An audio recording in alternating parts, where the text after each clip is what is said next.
ഞങ്ങൾ അമ്മാമ്മയുടെ വീട്ടിലാണ്. കാശി, നമുക്കിന്ന് എന്ത് വീഡിയോ ഇടാം? ഒരു കുക്കിംഗ് വീഡിയോ ഇടാം. അമ്മാമ്മ സ്പെഷ്യൽ ചിക്കൻ ലിവർ ഫ്രൈ കണ്ടിട്ട് വന്നാലോ? രാവിലെ തന്നെ അച്ചാച്ചൻ പോയി നമുക്ക് ലിവറൊക്കെ വാങ്ങിച്ചോണ്ട് വന്നു. ഇത് ചെറുതായിട്ട് കട്ട് ചെയ്യാൻ അച്ചാച്ചി നമ്മളെ ഹെൽപ്പ് ചെയ്ത് കേട്ടോ. അങ്ങനെ അച്ചാച്ചി ചെറുതായിട്ട് കട്ട് ചെയ്ത് തന്നു നമുക്ക്. അങ്ങനെ നമ്മളിത് ക്ലീൻ ആക്കിയൊക്കെ എടുത്തു. അപ്പോഴാണ് അമ്മാമ്മ മരച്ചീനി ഇടാനായിട്ട് തേങ്ങ അരയ്ക്കുന്നുണ്ട്. അപ്പോൾ എനിക്കും ചെറിയൊരു കൊതി തോന്നി. അങ്ങനെ അമ്മാമ്മയുടെ ഞാൻ കല്യാണിച്ച് ഞാനും ട്രൈ ചെയ്തു. ഇത് ഇത്തിരി പാടുള്ള ജോലിയാണ് കേട്ടോ. ഇത് ചെയ്യുന്നവരെ സമ്മതിക്കണം. എനിക്ക് സമാധാനമായി കഴിച്ച് ഞാൻ തിരിച്ച് അമ്മാമ്മയുടെ കയ്യിൽ തന്നെ കൊടുത്തു.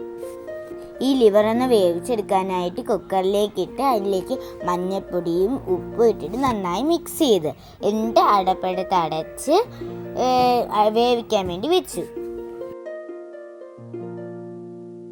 ഗൈസ്, ഞങ്ങളങ്ങനെ ലിവർ വേവിച്ചെടുത്തു. ഇനി നമ്മൾ ക്ലീനാക്കി വെച്ചേക്കുന്ന വെളുത്തുള്ളി ഇഞ്ചി ചതച്ചെടുക്കാം. നമ്മൾ വേവിച്ച് വെച്ചേക്കുന്ന ലിവറിലേക്ക് കുറച്ച് ചിക്കൻ മസാലയും മഞ്ഞൾപ്പൊടിയും ഉപ്പും കുരുമുളകും ഇടുക. കുരുമുളകത്തിൽ അധികം ഇടണം കേട്ടോ, എന്നാൽ കുറച്ചും കൂടി ടേസ്റ്റ് കൂടും.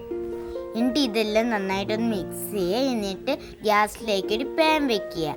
അതിനുശേഷം അതിൻ്റെ അകത്ത് കുറച്ച് ഓയിൽ ഒഴിക്കുക. എണ്ണയൊന്ന് ചൂടായി വരുമ്പോൾ അതിൻ്റെ അകത്തേക്ക് കുറച്ച് കടുകും കറിവേപ്പിലയും പച്ചമുളകും ഇട്ടിട്ട് നന്നായിട്ടൊന്ന് മിക്സ് ചെയ്തിട്ട് അതൊന്ന് വറുത്തെടുക്കുക. ഈ വറുത്ത് നമുക്കൊന്ന് മാറ്റി വയ്ക്കുക, അല്ലെങ്കിൽ ചിലപ്പോൾ കരിഞ്ഞു പോവും. ഈ എണ്ണയിൽ തന്നെ നമ്മൾ നേരത്തെ ചതച്ച് വെച്ചേക്കുന്ന വെളുത്തുള്ളിയും ഇഞ്ചിയും നല്ലോണം വറുത്തെടുക്കുക. ഇഞ്ചി വെളുത്തുള്ളിയൊക്കെ മൂത്ത് വരുന്നുണ്ട് ഗൈസ്, നല്ല മണമുണ്ട്. ഗൈസ്, നന്നായിട്ട് മൂത്ത് വന്നിട്ടുണ്ട്. നമുക്കിത് വേറെ പാത്രത്തിലേക്ക് മാറ്റി വയ്ക്കാം. വീണ്ടും ഈ പാത്രത്തിലേക്ക് കുറച്ച് ഓയിൽ ഒഴിച്ചിട്ട് നമ്മൾ റെഡിയാക്കി വെച്ചേക്കുന്ന ലിവർ അതിൻ്റെ അകത്തേക്ക് ഇട്ട് കൊടുക്കുക. അങ്ങനെ നമ്മളുടെ ലിവർ എണ്ണയിൽ കിടന്ന് തിളയ്ക്കുന്നത് കണ്ടോ? ലിവർ നന്നായിട്ട് മുരിഞ്ഞു വന്നിട്ടുണ്ട് ഗൈസ്. എന്നിട്ട് നമുക്ക് കോരിയെടുക്കാം. ലിവറെല്ലാം മാറ്റി വെച്ചിട്ട് നമുക്ക് എല്ലാം കൂടി ഒന്ന് മിക്സ് ചെയ്യാം. ഇനി നമുക്ക് ഇതെല്ലാം കൂടി ഒന്ന് മിക്സ് ചെയ്യാം ഗൈസ്. അങ്ങനെ നമ്മൾ നേരത്തെ വറുത്ത് വെച്ചേക്കുന്ന എല്ലാം കൂടി ഈ ലിവറിൻ്റെ അകത്തേക്ക് ഇട്ട് കൊടുക്കുക. എന്നിട്ട് നന്നായിട്ട് മിക്സ് ചെയ്യുക.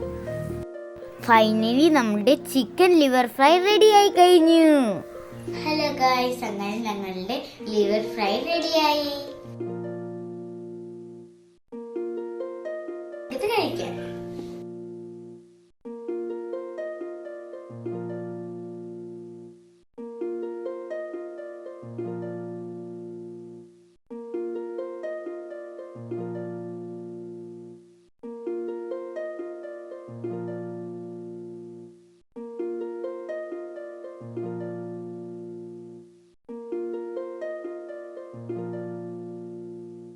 ഗായ്സ്, അടിപൊളിയാണ് കേട്ടോ. എല്ലാവരും ട്രൈ ചെയ്ത് നോക്കണം കേട്ടോ.